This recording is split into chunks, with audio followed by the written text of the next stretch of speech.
Na mtazamaji, kabla sijakuaga, sarakasi ilizuka katika hospitali ya Tigoni Level 4 iliyolimuru kaunti ya Kiambu baada ya maafisa wa polisi kufungua kwa nguvu lango la makafani ya hospitali hiyo kufuatia mzozo wa saa kadhaa. Maafisa hao walikuwa wameachwa na mwili wa mtu asiyejulikana waliopata kwenye barabara kuu ya Nairobi Nakuru baada ya makafani ya Tigoni na ile ya Nairobi Funeral Home kukataa kuupokea. Yote yalianza mwendo wa saa 7 usiku wa manane katika sehemu ya Kamandura kwenye barabara kuu ya Nairobi Nakuru, ambako maafisa wa polisi waliupata mwili wa mtu asiyejulikana. Our preliminary investigation indicated that this young person was not killed at the point we found him. Therefore, we had to take the necessary measures.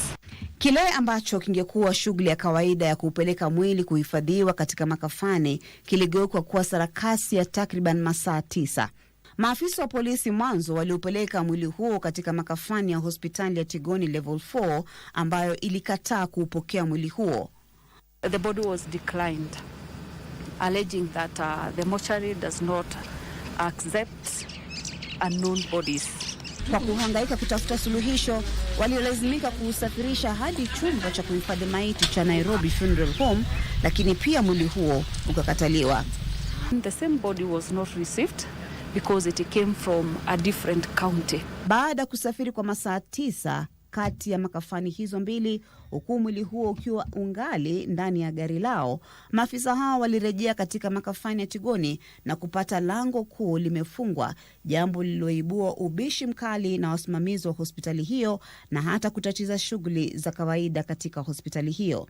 Kamanda wa polisi katika eneo hilo la Limuru, Mary Gashie, alilalamikia visa vya mara kwa mara vya hospitali hiyo kukataa kuipokea miili, akionya kwamba ucheleweshaji huo uchelewesha uchunguzi na kuwapotezea maafisa wa polisi muda wa kufanya kazi yao ya kulinda usalama.